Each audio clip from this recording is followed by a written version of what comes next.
So thanks for sticking with us in the Straight A Guide. We really hope that this becomes a framework that you could use to get the best possible outcome, whether you're preparing for sentencing, you're preparing for prison, or you're striving to build your life after any kind of a crisis, including getting out of prison. My name is Michael Santos. I was incarcerated for 26 years, and the Straight A Guide kind of shows you the framework that I used to help me get through that difficulty and emerge with my dignity intact and with opportunities to prosper, just like I want for every one of you. Now, just as a simple recap, we started lesson 1 with defining success. That is the first step you've got to take if you want to overcome a struggle.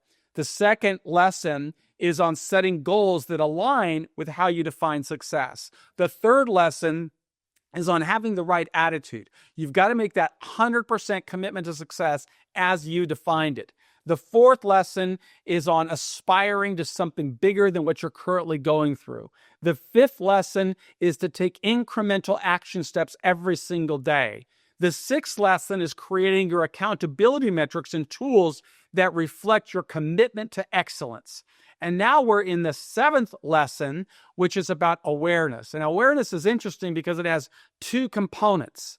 You become aware of opportunities that you could either seize or create, but simultaneously, the world becomes aware of you.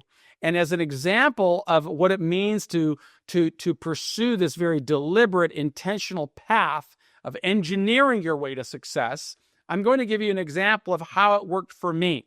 Now, I told you that I defined success very early in my term of wanting to work to reform the criminal justice system so that our nation doesn't lead the world in incarcerating people.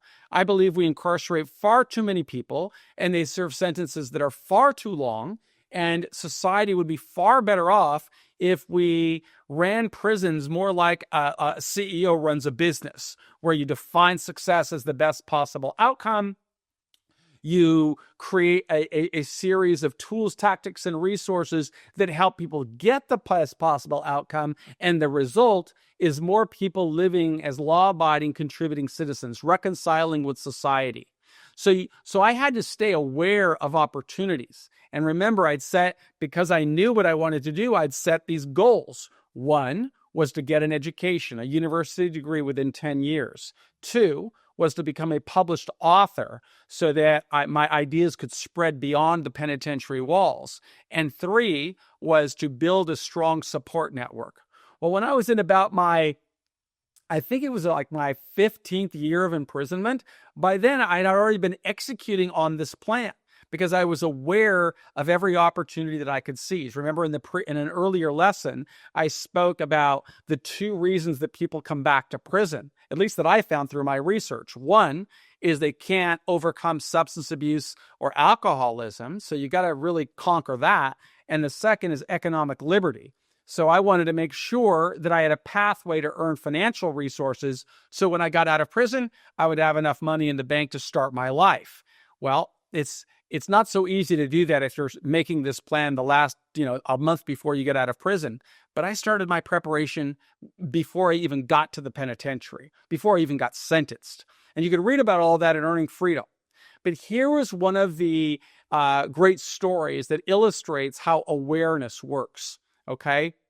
In fact, Jim Collins in his book, Good to Great, spoke about this in this concept of the flywheel, where he asked you to think about a rod with a very big disc on the top of it, and getting that disc to spin because it's heavy takes a lot of effort in the very beginning. But as you apply that effort and you keep working toward it, it starts to take on an energy of its own, and it becomes a little bit easier. Well, that's what I kind of found, right? My 3 goals, the 3 goals that I'd set, getting an education, right? Once I got that accomplished with a bachelor's degree and a master's degree, it became easier to learn about how to become a published author, right? Had I didn't have an education, I couldn't have become an author. But by becoming an author, more people were reading my work, which allowed me to build my support system. So they were all working together.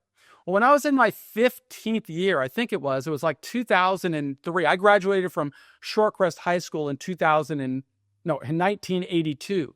So in 2001, they were getting ready for the 20-year reunion. And when they were getting ready for the 20-year reunion, By then, I'd already had a lot of books out. I had a lot of articles that I had published, and university students from across the country were aware of my work. One of those students was doing some research on me, and he reached out to Shorecrest High School because they were coordinating the 20-year reunion.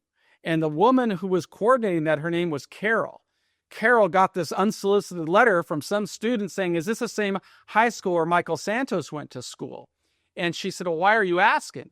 And he said, well, I'm reading his books in college, and I'm writing a research paper on him, and I just wanted to know what kind of high school student was he? Well, truth be told, I was not a very good high school student. I don't know what Carol told him, but it prompted her to write me a letter, right? Had I not done all of this work, okay, I would not have been aware how to become a published author. But had I not become a published author, I would have not inspired this student that I don't even know who he was to start researching me, which made Carol aware of me, which prompted her to write me a letter. So when you're on a disciplined, deliberate path, you become aware of opportunities, and the world will become aware of you. Carol wrote me back. That led to a correspondence, a friendship. Eventually, she came to visit me in the federal prison where I was confined. That was in Fort Dix, New Jersey. At that time, I'd already been incarcerated for like 15 years. And through visiting, we fell in love inside of a prison's visiting room. And, when a woman comes into your life and they fall in love with you, they want to get you out of prison. But I was very aware of the situation that I was in. George Bush was in the White House. There was no possible way I was going to get out of prison. But I told her, if I work on this deliberate plan and continue to execute my plan, I'm going to create reforms that will lead to tens of thousands of people getting out of prison. And that's what's going to give meaning to our life.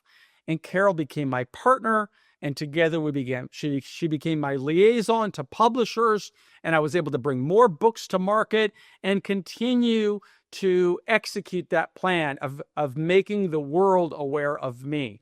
Now, none of these lessons are really about me. They are about you. What are you going to do to become aware of opportunities that are around you? Because you can seize opportunities right now. Even if you're in a prison that doesn't offer much in the way of educational courses for budget reasons, or you're on lockdown or whatever, you could always work to develop your vocabulary. You could always work to develop your writing skills, your reading skills, your math skills, your critical thinking.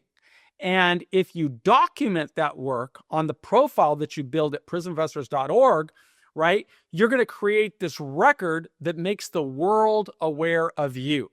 So like imagine, and I'll talk about this in the next lesson, but imagine you're able to start writing letters to people that you want to bring into your coalition of support, whether it is law school students who you want to represent you pro bono, whether it is an employer who you want to give you a job, whether it is a case manager who you want to recommend you for a higher level of liberty, whether it is the pardon attorney's office who you want to advance yourself as a candidate for executive clemency, or whether it is a prison professors where you want to ask for a scholarship. Well, the harder you work on yourself in building your profile, you're going to start earning points. And those points are going to show up on a leaderboard. And as you show up on a leaderboard, you start getting more attention. In fact, if you look at Celeste Blair on our profile, she got clemency primarily because she worked so hard at memorializing and documenting her story and showing why she was something more than the decisions that she made that led her to prison, where she was serving a 30-year sentence. So I don't know anything about your life. All I know is nobody should work harder at building you as a candidate for getting out of prison than you. All we can do at Prison Professors is provide you a platform for you to document your story so the world will become aware of you, but you've got to invest in yourself, becoming aware of opportunities that you can seize, learning how to tell your story better so that you're more you're stronger in getting into the job market. You want to be thinking, even if you're getting ready for sentencing, in what ways are you going to be able to persuade a federal judge who might be very cynical that you are worthy of the lowest possible sentence? Nobody's more responsible for that than you. And that's what we strive to offer at Prison Professors, a roadmap for you to build your own mitigation strategy so that you could be the CEO of your life. My name is Michael Santos. I'm the founder of Prison Professors. I believe in you. Join our community and be active.